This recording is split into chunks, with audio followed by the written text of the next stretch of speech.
Édifiez-vous davantage avec ces différentes thématiques scrutées par le révérend pasteur Zacharie Kabengele. Les 7 images de l'influence du chrétien dans le monde, le 7 fois de l'accomplissement de toutes choses, de la partie 1 à la partie 3, quel temps fait-il à l'horloge des tués pour l'humanité? Délivré de l'esclavage pour servir l'Éternel, de la partie 1 à la partie 7. La résurrection du Seigneur Jésus-Christ. Les événements eschatologiques, de la partie 1 à la partie 10. Ce qui entre en toi détermine ce qui est en toi. La double portion, de la partie 1 à la partie 5. Retrouvez-nous également sur toutes les plateformes de réseaux sociaux. Zacharie Kabengele, nouvelle cité de David. YouTube, Zacharie Kabengele à Bible ouverte. Alléluia, bien-aimé peuple de Dieu, nous bénissons donc le nom de notre Seigneur Dieu Tout-Puissant.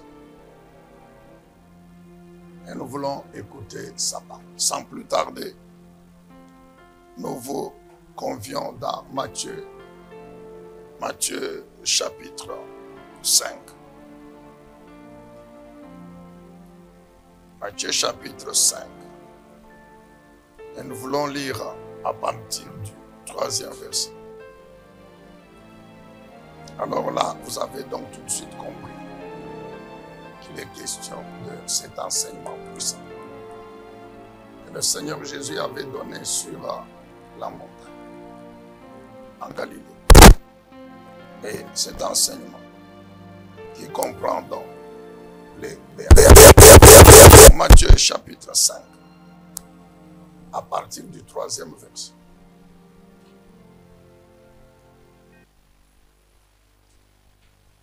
Heureux ceux qui se reconnaissent spirituellement pauvres, car le royaume des cieux leur appartient. Heureux ceux qui pleurent ou affligés, car Dieu les consolera. Heureux ceux qui sont doux ou humbles. Dans d'autres versions, les débonnaires, car Dieu leur donnera la terre en héritage. Heureux ceux qui ont faim sauf de la justice, car ils seront rassasiés. Heureux ceux qui témoignent de la bonté, ceux qui sont miséricordieux, car Dieu leur témoignera aussi sa miséricorde. Heureux ceux dont le cœur est pur, car ils verront Dieu. Heureux ceux qui répandent autour de la paix, car Dieu les reconnaîtra pour ses fils. Heureux ceux qui sont opprimés pour la justice, car le royaume des cieux leur appartient. Heureux donc serez-vous quand les hommes vous insulteront et vous persécuteront, lorsqu'ils répandront toutes sortes de calomnies sur votre compte à cause de moi. Oui, réjouissez-vous alors et soyez heureux, car une magnifique récompense vous attend dans les cieux. Car vous serez ainsi comme les prophètes d'autrefois, et aussi ont été persécutés avant vous de la même manière. Amen, bien-aimés dans le Seigneur. Nous continuons à parler sur une vie nouvelle avec des choses nouvelles. Une vie nouvelle avec des choses nouvelles. Et nous sommes en train de comprendre par le Saint-Esprit que la vie que nous menons sur cette terre, cette vie que le bon berger, le Seigneur Jésus-Christ nous a donnée, c'est une vie nouvelle et qui est le produit de la nouvelle alliance. La nouvelle alliance, cette chose nouvelle par excellence que Dieu avait promise à Israël et Juda et au-delà d'Israël et Juda à toutes les nations de la terre. Cette chose nouvelle qui est donc le produit de la nouvelle alliance, chose nouvelle par excellence, vous n'avez qu'à relire encore Ésaïe chapitre 43, 18, 19, Jérémie 31, 31, 33, ainsi que Ézéchiel 37, 26 à 28. C'est là que l'Éternel Dieu avait promis à Israël et à Juda cette nouvelle alliance.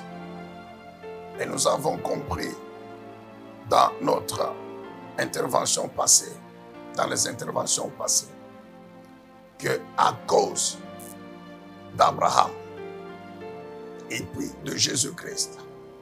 Jésus qui est cette descendance unique et seule, par excellence, que Dieu avait promise à Abraham en lui disant que toutes les nations de la terre seront bénies en toi et en ta descendance. Nous avions compris que c'est par Jésus-Christ, la descendance d'Abraham, que les membres des nations sont entrés dans cette bénédiction d'Abraham, sont devenus aussi héritiers de la bénédiction d'Abraham que Dieu avait donnée avait promis à Abraham. Bien sûr, à condition que ces personnes membres des nations, ces peuples membres des nations, puissent croire en Jésus-Christ. Car c'est par Jésus, amen bien-aimés, que les nations non juives peuvent aussi entrer dans cette alliance et être bénies. Nous avions compris, si vous lisez par exemple Romains chapitre 11, nous avions compris, lorsque la Bible parle de l'olivier cultivé, cette partie d'Israël qui a été jugée purifiée, l'ensemble des Israélites qui ont cru dans le Messie, qui ont cru en Jésus-Christ.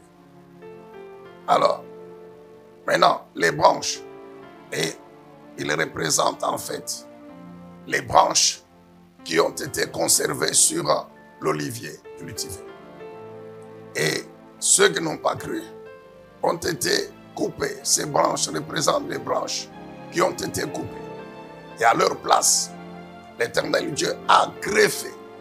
À leur place, l'Éternel Dieu a greffé ceux des nations qui ont cru et qui représentent donc les branches de l'olivier sauvage, c'est-à-dire les nations. Les branches qui ont été coupées de l'olivier sauvage et qui ont été greffées sur l'olivier cultivé. Ainsi, ils peuvent donc participer à la même promesse. Ils deviennent donc aussi bénéficiaires, héritiers de toutes les alliances de la promesse de notre Dieu. Ils deviennent aussi héritiers de la bénédiction d'Abraham. Vous n'avez qu'à relire encore Galates chapitre 3, 13 et 14. Amen, bien-aimés dans le Seigneur.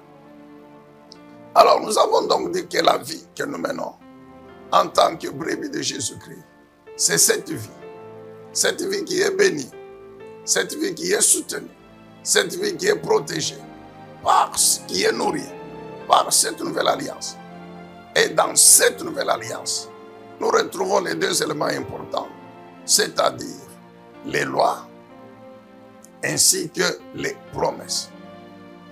Les lois et les promesses. Nous avons dit que les lois, que la combinaison des deux, c'est la combinaison des deux qui fait que ceux qui vivent la nouvelle vie que le bon berger nous a transmise soient effectivement bénis. Nous disons que c'est la combinaison des deux qui fait que ceux qui vivent la nouvelle vie soient effectivement bénis. Et c'est ainsi que nous sommes arrivés aux béatitudes. Les béatitudes, c'est un exemple didactique, comme on dit en pédagogie, qui montre clairement, qui explique comment combiner les deux, les lois et les promesses. Alléluia. Nous avons dit que le contenu des promesses, c'est ça, les choses nouvelles. Les promesses font partie de la nouvelle alliance. Et leur contenu, c'est ça, les choses nouvelles dont nous parlons, dont il est question dans le titre de ce message encore, une vie nouvelle avec des choses nouvelles. En d'autres termes, la vie nouvelle, elle est soutenue, elle est protégée, elle est nourrie, elle est guidée, elle est garantie par les lois et les promesses. Et dans les promesses, on trouve les choses nouvelles. Alors c'est ainsi que, permettez que rapidement, nous puissions recommencer dès le début de ces béatitudes. C'est vrai que nous en avons déjà parlé un peu en détail jusque à la troisième béatitude, si vous nous avez suivi le message qu'on a donné par exemple le dimanche passé et l'autre semaine. Mais n'est-il pas dit dans le monde que la répétition est la mère des sciences? Donc souffrez que rapidement aujourd'hui, dans le cadre de cette émission Bible ouverte, nous revenions encore sur les béatitudes. Qu'est-ce encore les béatitudes? Les béatitudes, nous avons dit, nous répétons encore aujourd'hui. Ce sont ces paroles du Seigneur Jésus-Christ qui décrivent les attitudes ou les vertus que nous devons développer, que les brebis, les disciples, les enfants de Dieu doivent développer tous les jours. Les attitudes ou les habitudes. Et ces attitudes ou habitudes se trouvent donc contenues dans les lois, se trouvent contenues dans les prescriptions de notre Dieu. Alors, en même temps, elles décrivent le chemin du bonheur. C'est-à-dire, elles montrent la voie sur laquelle Dieu a placé la bénédiction. En d'autres termes, nous avons dit que si nous voulons chaque jour, parce que la vie nouvelle, c'est chaque jour qu'on doit la mener. Alors si nous voulons que chaque jour, menant la vie nouvelle, nous possédions les choses nouvelles, les bénédictions, alors nous avons l'obligation de marcher sur ces voies. C'est ainsi que les béatitudes, de même que pour l'ensemble des lois de notre Dieu, c'est un tout. C'est un tout. Ça veut dire quoi? Il n'y a pas l'exclusion. C'est-à-dire, je ne peux pas me réveiller le matin et puis je dis que non, aujourd'hui, c'est la première loi qui m'intéresse. Les autres, je les mets entre guillemets, en suspens. Comme pour dire, ce que les autres lois me demandent, aujourd'hui, ça ne me concerne pas, je ne le fais pas. Une semaine après, ce sera le tour de la deuxième loi. Ainsi, la première loi s'est terminée. Non, bien aimé. Chaque jour, nous avons l'obligation. Chaque fois que le besoin est là, l'obligation de pouvoir mettre en pratique toutes les lois de Dieu. C'est la même chose pour les béatitudes. Parce que les béatitudes s'inscrivent dans les lois. C'est que le Seigneur Jésus-Christ décrit dans les béatitudes. Mais c'est conforme aux lois. Ça se trouve inclus dans les lois. Amen, amen, alléluia. Amen, bien-aimé dans le Seigneur. Ça veut dire quoi encore, pour que vous compreniez encore très bien? Lorsque il y a par exemple la béatitude qui déclare « Heureux ceux qui ont le cœur pur ». Ça dit lorsque chaque jour, je fais tout pour que mon cœur demeure pur. Je fais tout pour que mon cœur soit pur. Alors, à quoi je dois m'attendre? Mais je m'attends à voir Dieu. La bénédiction liée à cette attitude, à cette vertu que je dois développer, c'est voir Dieu. Donc, si je veux voir Dieu agir dans ma vie, si je veux que la puissance de Dieu opère dans ma vie et fasse tout ce qu'elle est capable de faire, alors, qu'est-ce que je dois faire? C'est garder mon cœur pur. Garder mon cœur pur. Quand nous y arriverons, nous expliquerons comment garder le cœur pur. C'est par rapport à la parole de Dieu et la soumission au Saint-Esprit. Amen, bien-aimé dans le Seigneur. Donc, il ne suffit pas de prier, Seigneur, je veux te voir. Seigneur, je veux te voir. Il y a beaucoup de cantiques là-dessus. I want to see you, par exemple. Je veux te voir. Très bien.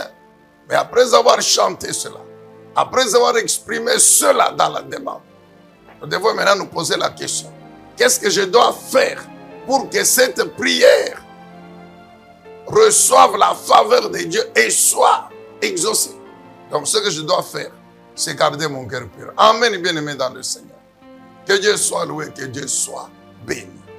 Donc en développant l'attitude, je suis sûr de pouvoir posséder la bénédiction.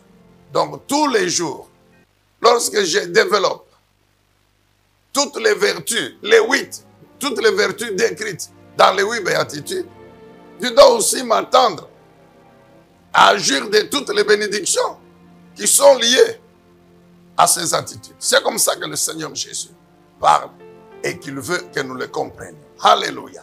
Est-ce qu'on peut acclamer encore le Seigneur? Que Dieu soit loué, que Dieu soit béni. Alors, la première béatitude, elle est celle-ci. Heureux ou bien sont bénis ceux qui se reconnaissent spirituellement pauvres. Et cette bénédiction, c'est laquelle? C'est que le royaume de Dieu leur appartient en héritage. Ils sont bénis ceux qui se reconnaissent spirituellement pauvres. Et leur bénédiction, c'est posséder le royaume de Dieu comme héritage. Que signifie encore spirituellement pauvre? Simplement ceci. C'est toute personne qui reconnaît qu'en tant qu'être humain, un homme tout court, je suis impuissant par moi-même. Je suis impuissant spirituellement. Et que par conséquent, pour que ma vie, dans ces deux dimensions, spirituelles, c'est-à-dire esprit et l'âme, ainsi que physique, le corps, pour que ma vie soit protégée, pour que ma vie soit soutenue, pour que ma vie soit bénie par une puissance spirituelle, alors il faut que je choisisse. Parce que, bien-aimé dans le Seigneur, l'homme par lui-même, spirituellement, il est impuissant. La vie de l'homme sur la terre, on essaie de nous le répéter, elle est influencée par les puissances spirituelles, invisibles, mais qui existent. Et ces puissances spirituelles appartiennent à deux sources, soit Dieu, soit Satan. Et nous savons tous très bien que la puissance spirituelle la plus grande, celle qui est au-dessus de tout, qui est plus forte, c'est celle de Dieu. Alors, donc, le Seigneur Jésus dit ceci. Ceux qui se reconnaissent spirituellement pauvres, c'est-à-dire impuissants spirituellement par eux-mêmes, et qui se confient en moi, Dieu, qui croient en Dieu, qui se confient en Dieu, qui confient leur vie à moi, Dieu, à l'Éternel, ces personnes seront bénies. Ces personnes sont bénies. Et sont bénies comment? C'est que ils vont posséder l'héritage. Et cet héritage, c'est le royaume de Dieu. Bien-aimé, le royaume de Dieu, nous savons que c'est cette entité spirituelle. Cette entité spirituelle qui n'a pas de dimension. Parce que Dieu n'a pas de dimension. Dieu remplit l'univers. Et son royaume, c'est tout l'univers que lui-même a créé. L'univers dont lui-même Dieu connaît les dimensions. Alléluia. Amen, bien-aimé. Il n'y a que Dieu qui connaît les dimensions exactes de l'univers qu'il a créé. Il n'y a que Dieu qui sait où l'univers qu'il a créé commence et se termine. Il n'y a que Dieu qui connaît, mon frère. Il n'y a que Dieu qui sait. Mais parce que jusque-là, vous êtes d'accord avec moi, que malgré tout ce que l'homme, par son intelligence, a tenté de faire pour connaître, pour dimensionner l'univers, mais ils ne sont jamais arrivés aux confins de cet univers. Ils ne sont jamais arrivés à définir que l'univers commence par X, point 0, et se termine par Y, point final, et ça fait autant de kilomètres. Jamais. La preuve, c'est que jusqu'aujourd'hui, ils continuent à découvrir encore des galaxies.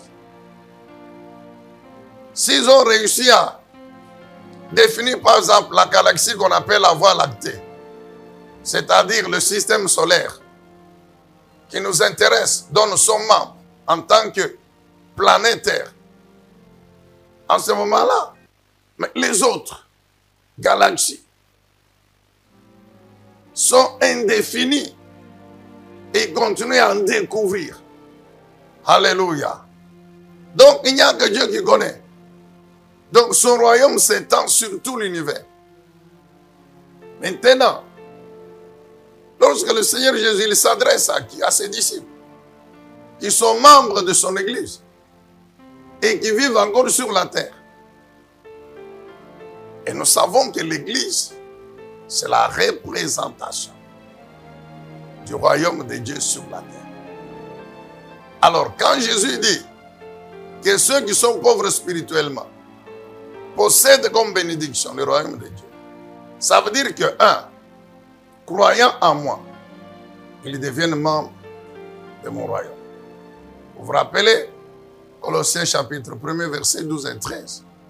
La Bible dit, rendons grâce à Dieu qui nous a transportés, transférés du royaume des ténèbres, du monde où nous étions, dans le royaume des ténèbres, et nous a transportés dans son royaume qui est le royaume de la lumière.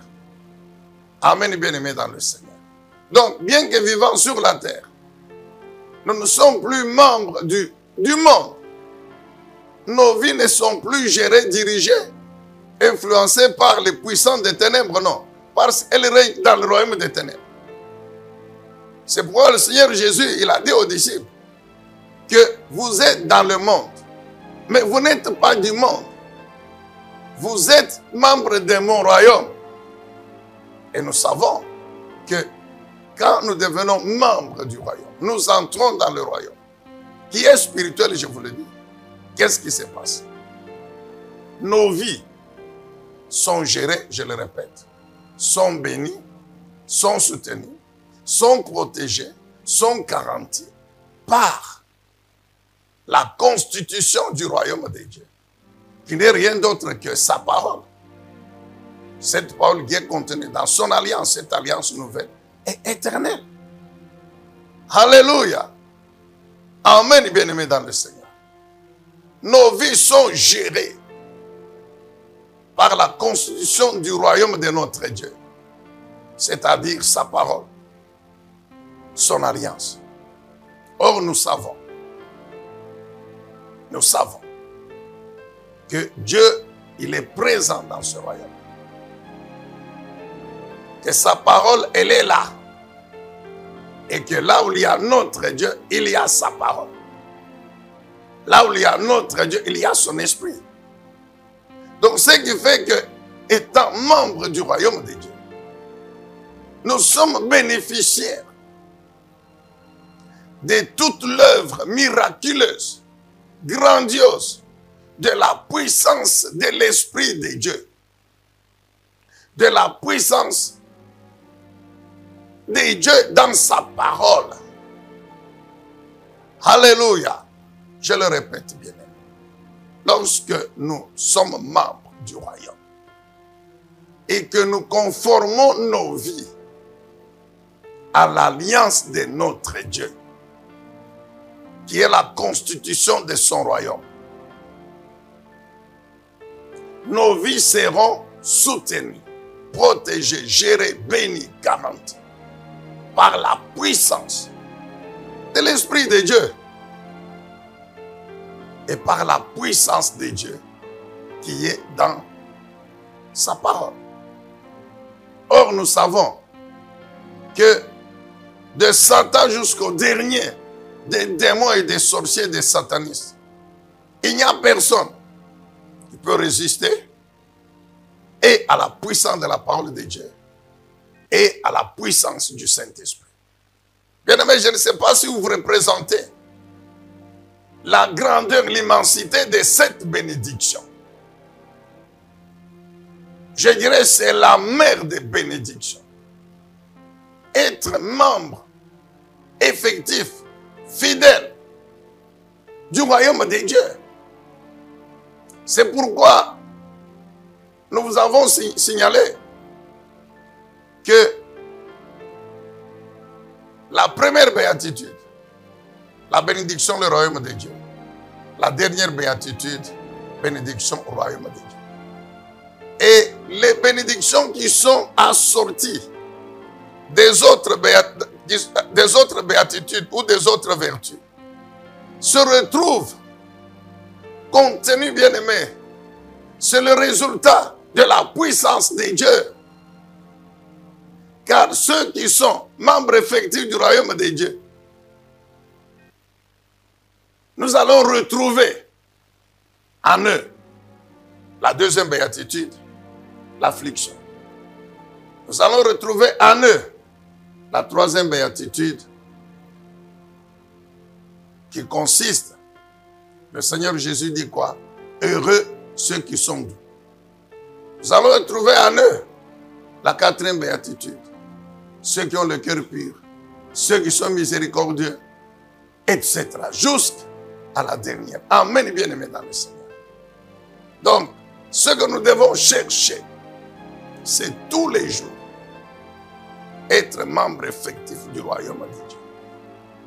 En ce moment-là, nous développerons les autres vertus et ainsi, tout ce qui est contenu comme bénédiction, tout ce que la puissance de notre Dieu, du Saint-Esprit, de la part de Dieu est capable de faire, nous en serons bénéficiaires. Est-ce qu'on peut dire Amen? Je vous donne un dernier exemple là-dessus. Quand nous lisons Jean chapitre 3, Jean chapitre 3, c'est la Bible ouverte. Jean chapitre 3.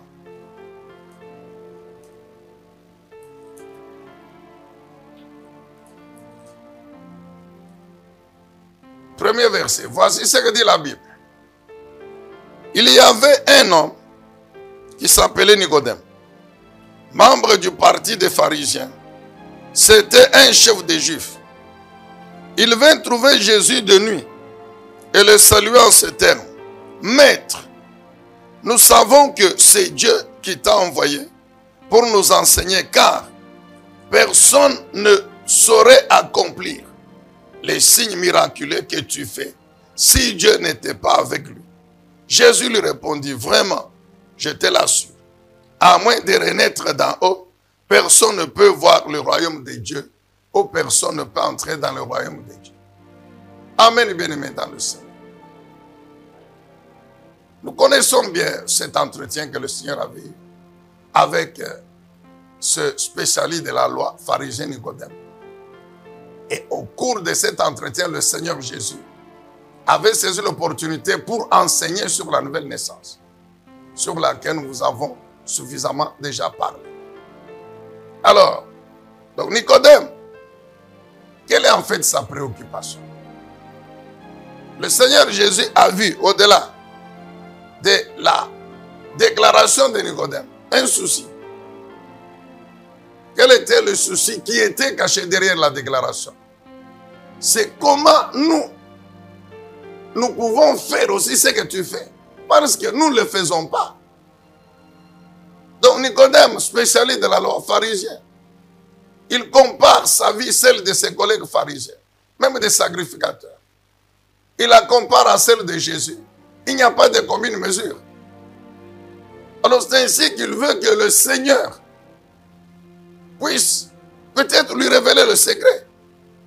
C'est ça en fait le souci de Nicodème. Et le Seigneur Jésus-Christ, en tant que Dieu, a lu cela. C'est ainsi il va directement au but. Il lui dit quoi?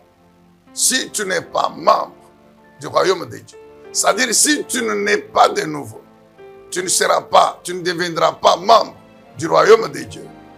Et tu ne pourras pas exercer ou bénéficier de cette puissance qui fait les miracles. Cette puissance qu'il y a dans le royaume. Donc Jésus voulait lui dire que la puissance par laquelle je fais les miracles, cette puissance fait partie du royaume de Dieu. Et si tu veux, Nicodème, avoir cette puissance, exercer ce pouvoir spirituel, opérer aussi les miracles que j'opère, alors il y a une seule chose que tu dois faire, c'est accepter de renaître d'en haut, c'est-à-dire de naître de nouveau. Nous avons dit que renaître d'en haut, c'est-à-dire à partir du ciel, c'est par la puissance de la parole de Dieu et du Saint-Esprit. Et cette nouvelle naissance ou cette régénération consiste l'Esprit de l'homme. Est-ce qu'on peut dire Amen? Donc, bien-aimés dans le Seigneur,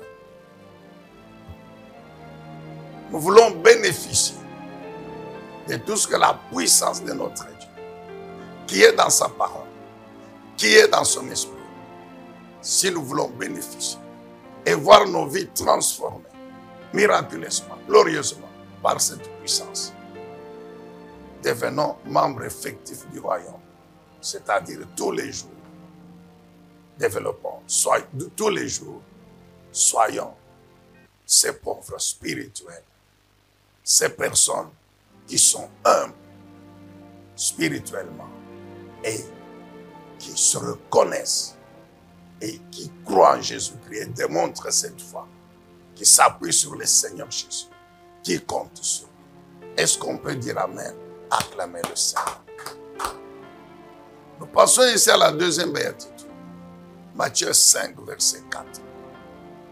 Le Seigneur Jésus dit quoi? Que sont bénis ceux qui pleurent, ceux qui sont affligés. Et la bénédiction, c'est laquelle? Car,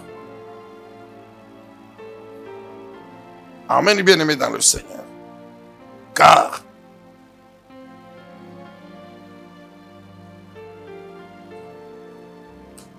permettez, car ils seront consolés. La bénédiction que le Seigneur Jésus promet à ceux qui développent cette attitude, cette vertu, c'est-à-dire pleurer, être triste, regretter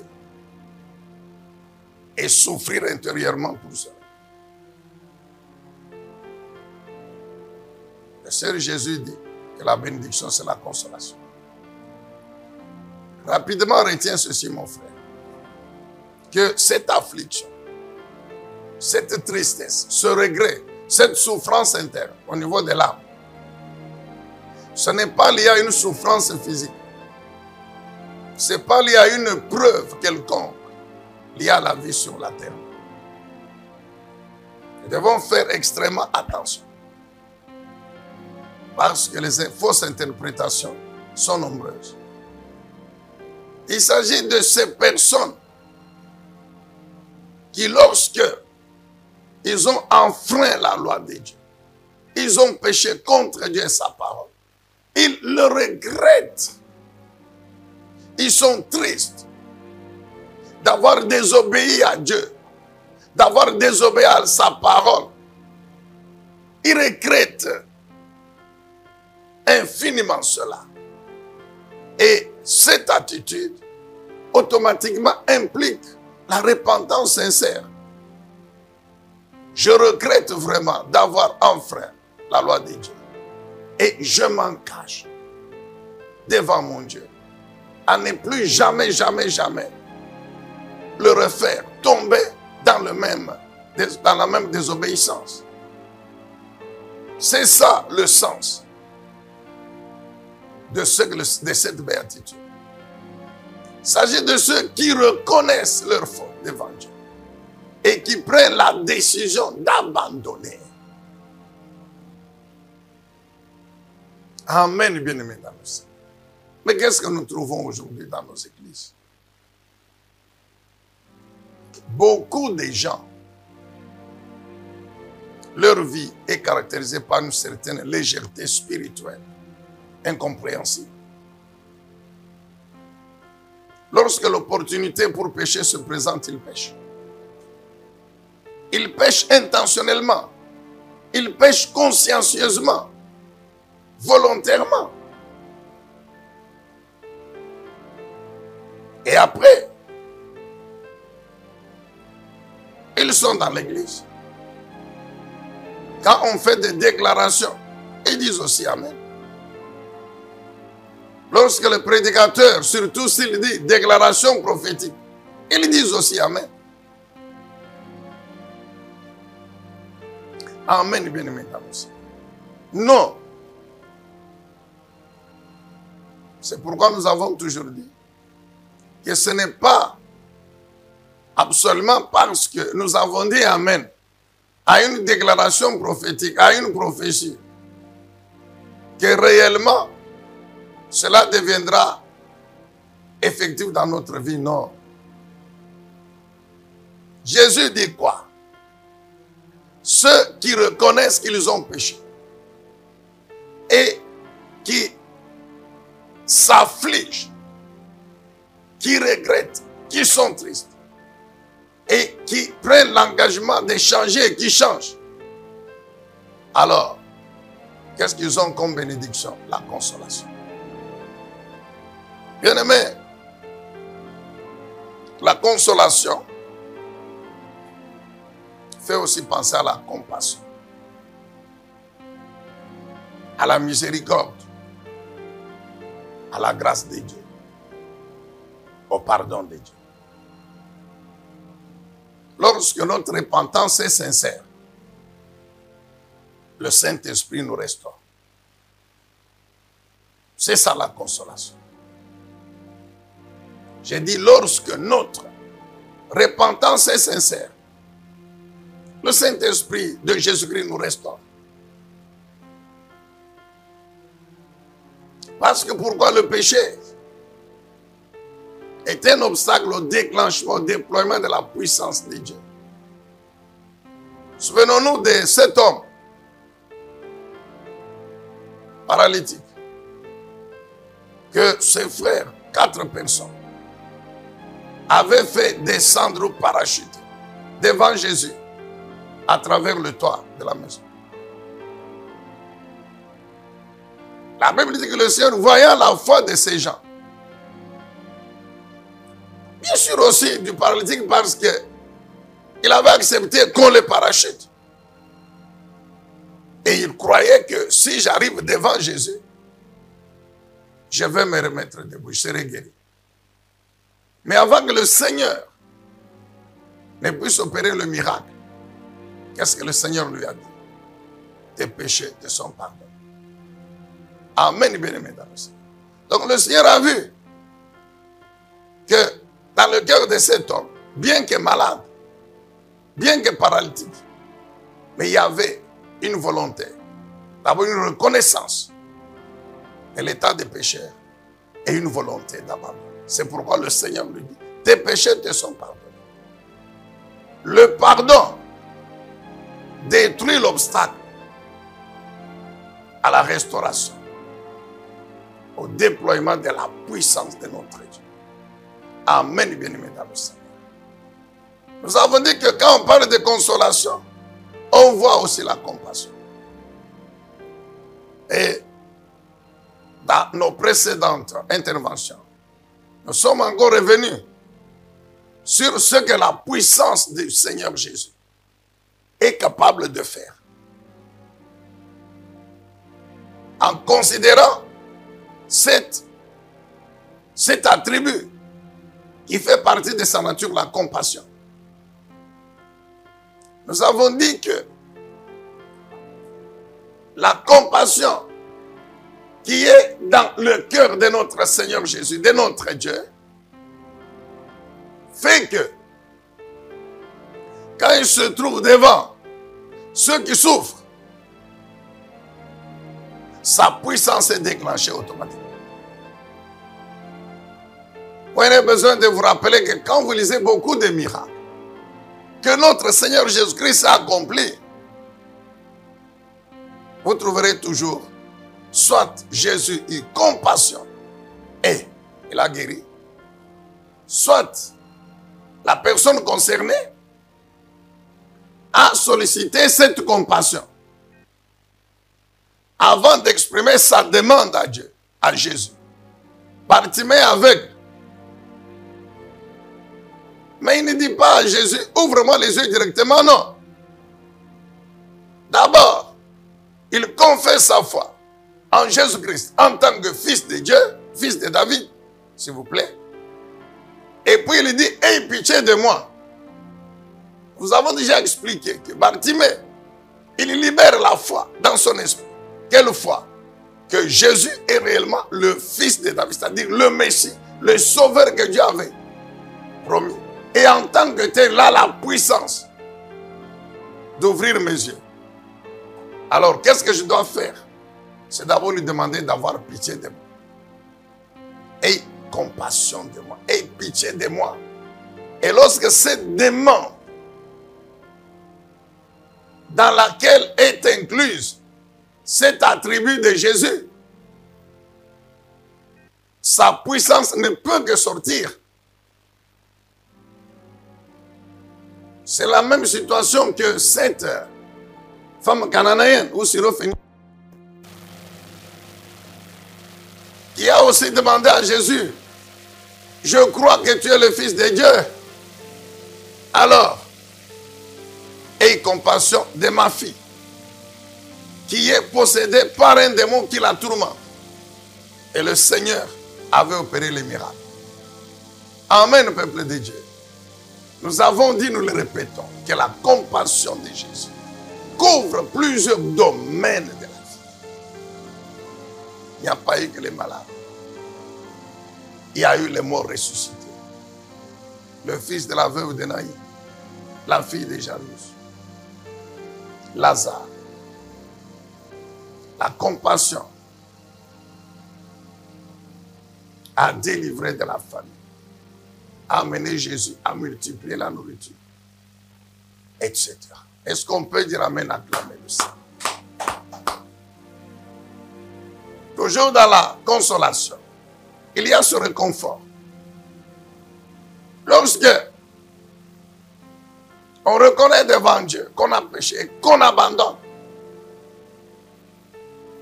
et que par la suite, on peut souffrir de telle ou telle épreuve, le Saint-Esprit, il nous réconforte, il nous encourage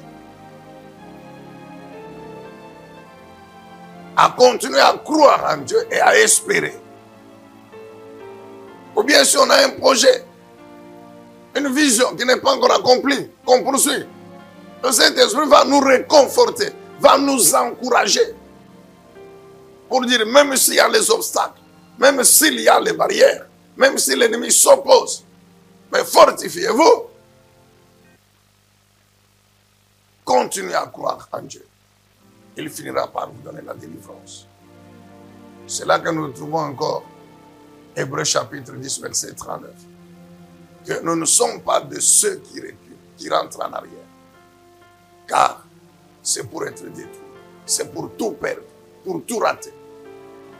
Mais nous sommes de ceux qui croient, qui ont totale confiance en Dieu, en sa parole. Et qui bénéficient du salut.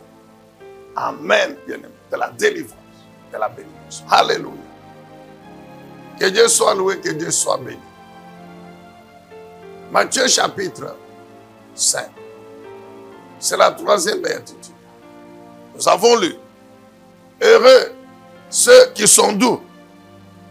Heureux ceux qui sont doux. Ils sont bénis. Ceux qui développent cette vertu, la douceur. Et la bénédiction, c'est quoi, bien aimé? La bénédiction, c'est que Dieu leur donne la terre comme héritage. La bénédiction, c'est la possession de la terre comme héritage. Alors, avant d'arriver encore aujourd'hui à l'héritage de la terre, parlons un peu de la douceur. Ceux qui sont doux, ce sont ceux qui acceptent humblement leurs conditions. Ceux qui acceptent humblement leurs conditions. Qui ne sont pas agités dans leur cœur. C'est pourquoi dans d'autres versions, vous trouvez heureux ceux qui sont humbles.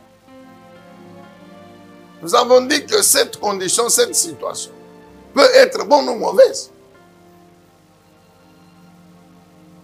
Mais ce qui caractérise ces personnes douces, c'est le calme, c'est la tranquillité. Le calme, la tranquillité. Ils ne sont pas agités. J'ai dit, ça peut être bon ou mauvais. Mais je ne suis pas agité. Je suis calme. Je suis calme. Dans mon esprit. Dimanche passé, on a parlé un peu de la situation morale. Aujourd'hui, nous prenons l'aspect de la mauvaise situation. Une épreuve quelconque qui arrive. Ceux qui sont doux sont calmes. Ils ne sont pas agités. Le calme ici, c'est le manque d'agitation. Car lorsque l'agitation envahit notre cœur, notre homme intérieur, c'est le manque de paix. Et là où il n'y a pas de paix intérieure, c'est une porte ouverte à l'ennemi qui peut donc injecter dans notre homme intérieur tout ce qu'il veut faire. On pense. Et là, c'est très mauvais. Alors, c'est ainsi que, si nous allons dans Ésaïe chapitre 30,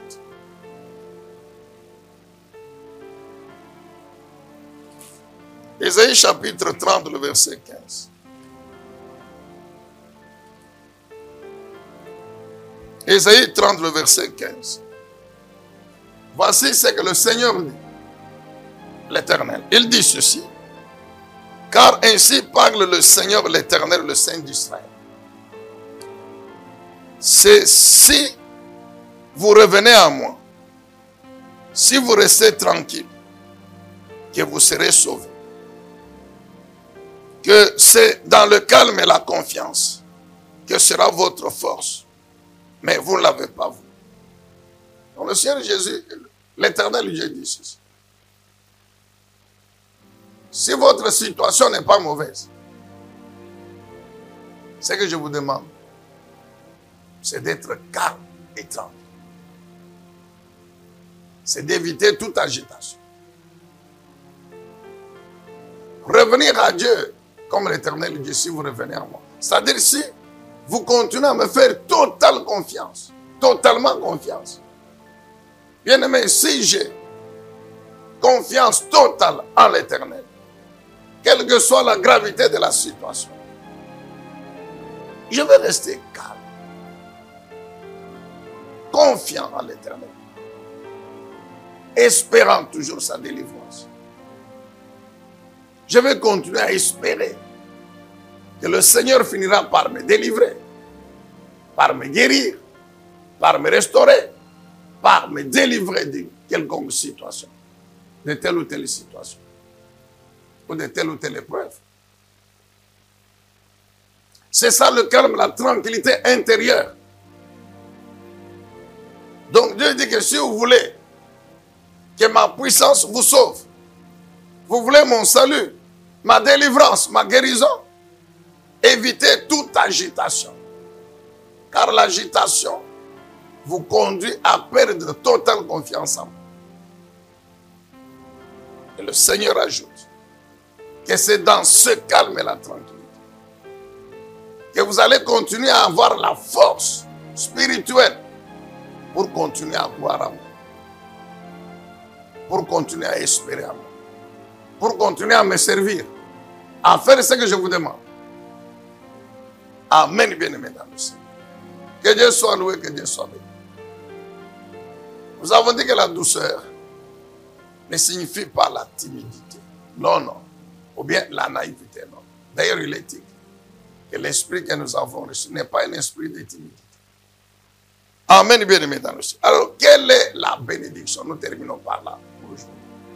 La bénédiction que Dieu promet, que Jésus promet à toutes ces personnes qui sont douces, humbles.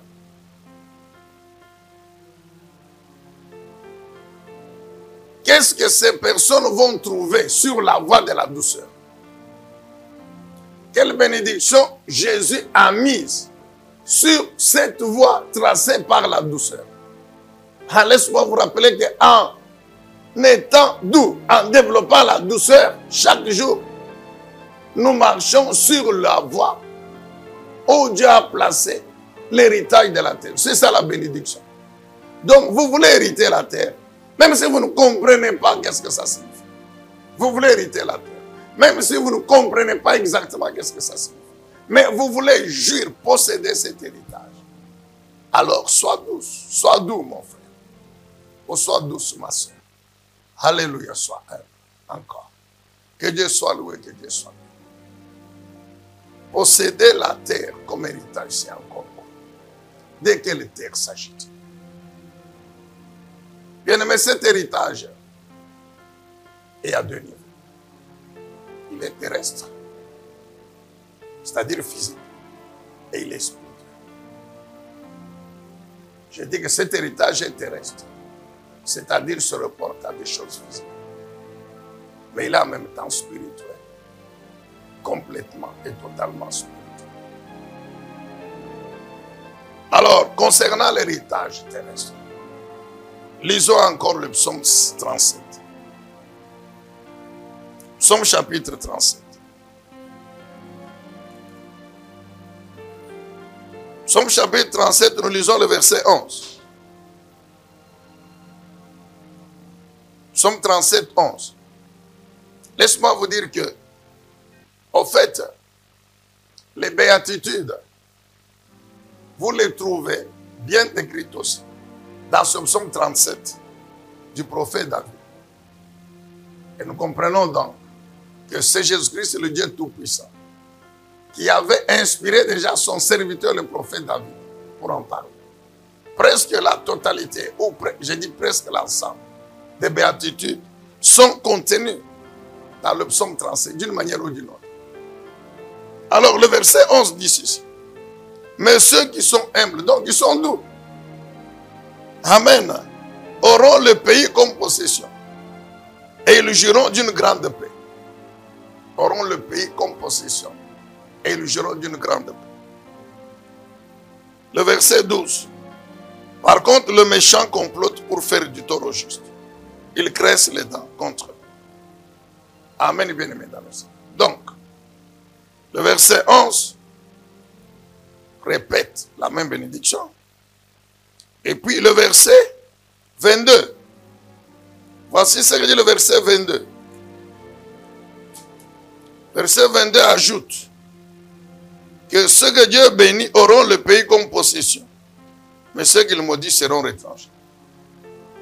Auront le pays comme possession.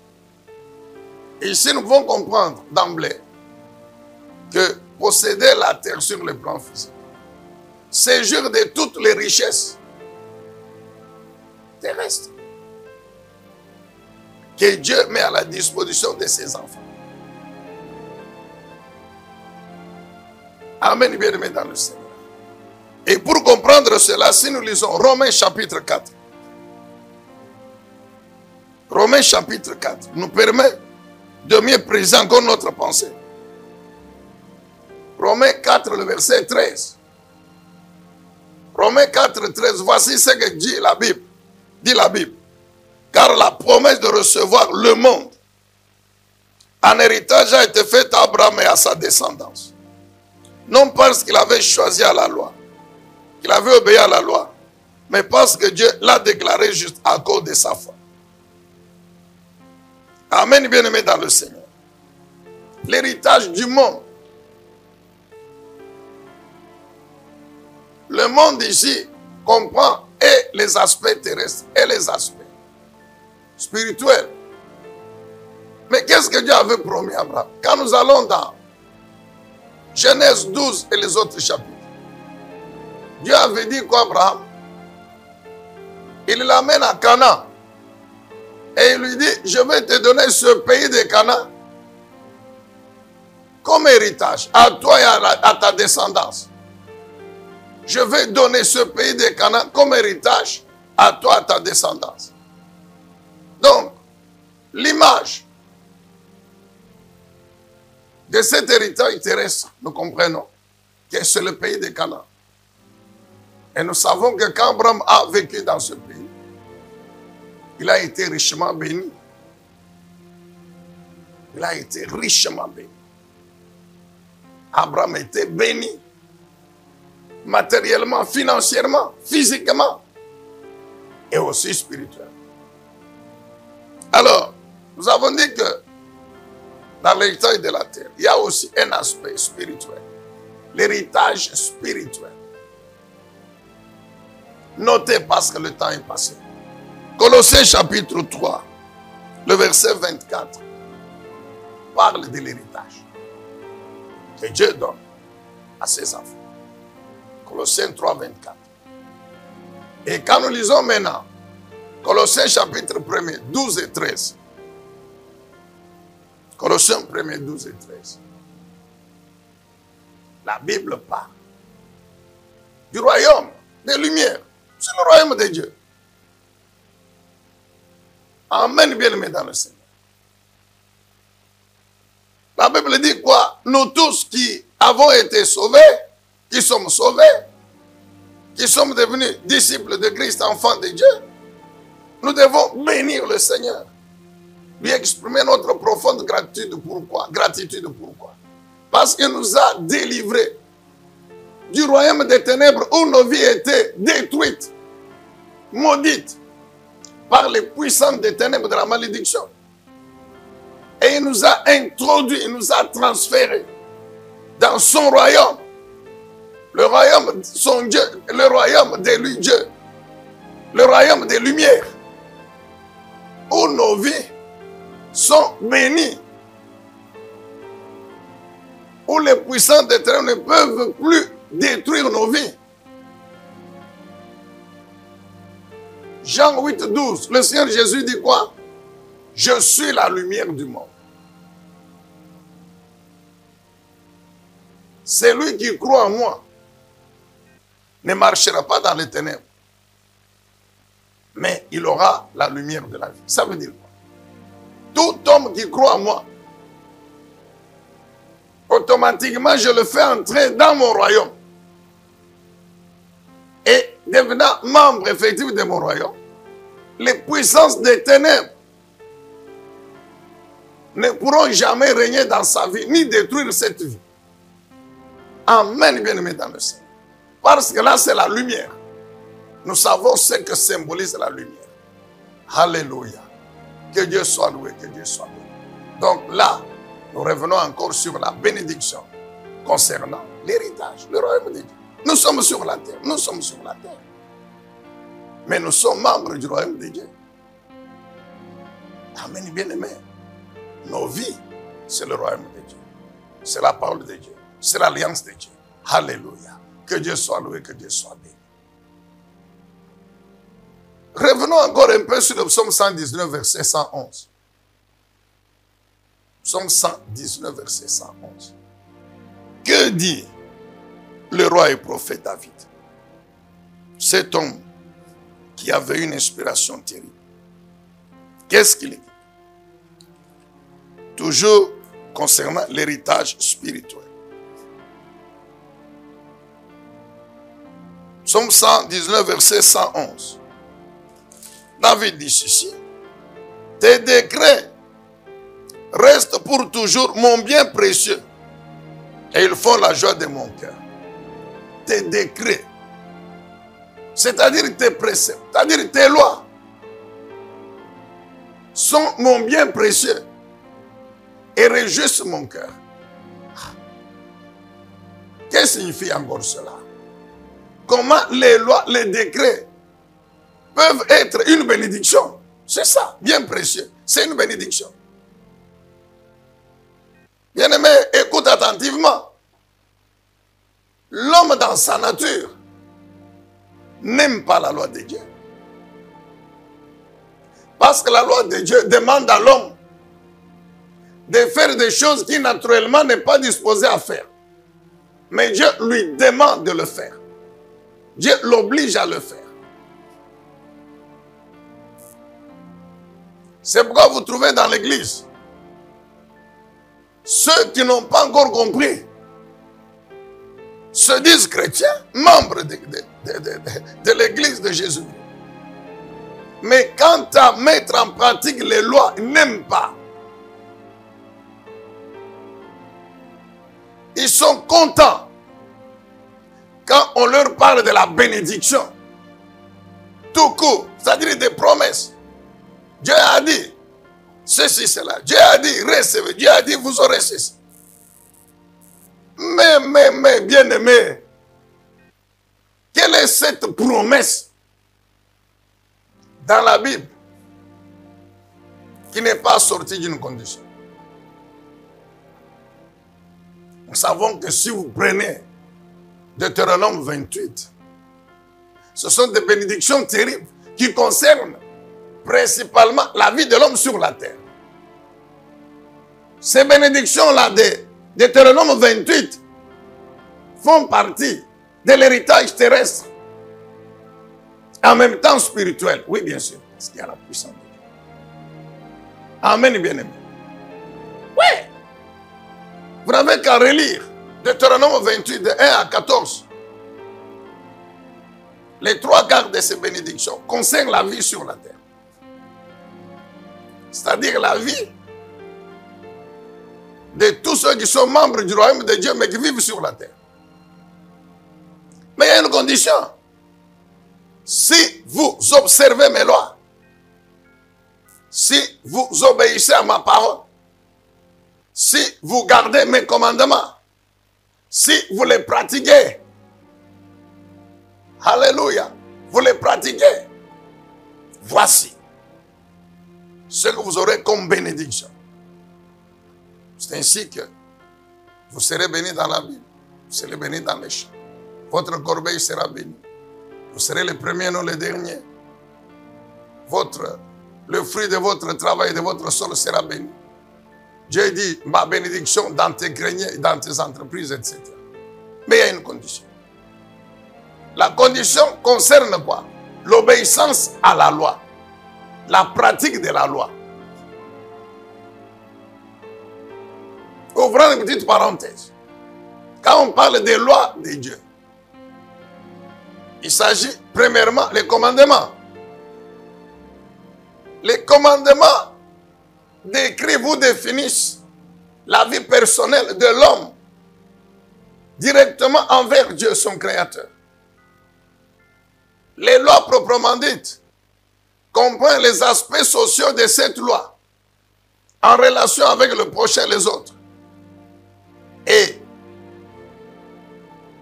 les ordonnances décrivent les aspects religieux de cette vie que Dieu nous donne, qui permet de comprendre comment s'approcher de Dieu et jouir de sa présence. Amen, bien-aimé. C'est une petite parenthèse. Bref, pourquoi David dit que tes préceptes, tes lois sont ma bénédiction, mon héritage? Ah oui, parce que nous le répétons pour terminer, que la bénédiction de Dieu, que nous cherchons tous les jours, Dieu l'a cachée derrière les lois. Dieu l'a caché derrière les lois, les commandements, les préceptes, les décrets. Et si nous voulons posséder cette bénédiction, donc passons par les lois. Passons par les lois. Faisons ce que la loi nous demande. La loi nous demande d'être spirituellement pauvres. Si nous développons, nous obéissons à cette loi, nous développons donc cette attitude, oui. Automatiquement, nous devenons membres du royaume de Dieu et nous jouissons de la bénédiction dans ce royaume. C'est ça, mon frère. Alléluia. Amen. Nous prenons une promesse. Deutéronome, chapitre 30, le verset 9. Qu'est-ce que Dieu dit? Si vous obéissez à mes lois, à mes commandements, à mes préceptes, je vous comblerai des richesses en faisant prospérer votre travail. en faisant prospérer votre entreprise. Amen, bien-aimés dans le Seigneur. Donc, si nous voulons être bénis, avoir ces richesses et prospérer dans notre travail, la seule chose que nous avons à faire, c'est obéir aux lois de Dieu. Je suis en train de travailler. Je suis en train de faire une activité quelconque. Si ma vie est sainte, irréprochable, intègre et juste, même si je ne demande pas à Dieu, bénis mon travail, mais la bénédiction de mon travail, la prospérité est cachée derrière ces lois, est cachée derrière cette vie de sainteté, la vie de sainteté, d'intégrité par rapport à la pratique, à l'obéissance de la parole de Dieu, contient automatiquement la bénédiction. Quelle bénédiction? Dans le cas précis, c'est la prospérité. Dans le travail, et là où il y a la prospérité, il y a la richesse. Amen, bien-aimés dans le Seigneur. Nous sommes donc arrivés à notre tranche d'aujourd'hui. Nous vous rappelons que le Seigneur Jésus nous a donné une vie qui est la vie nouvelle. Cette vie, elle est bénie par un ensemble de bénédictions que nous qualifions des choses nouvelles et qui sont contenues dans son alliance. L'alliance nouvelle éternelle.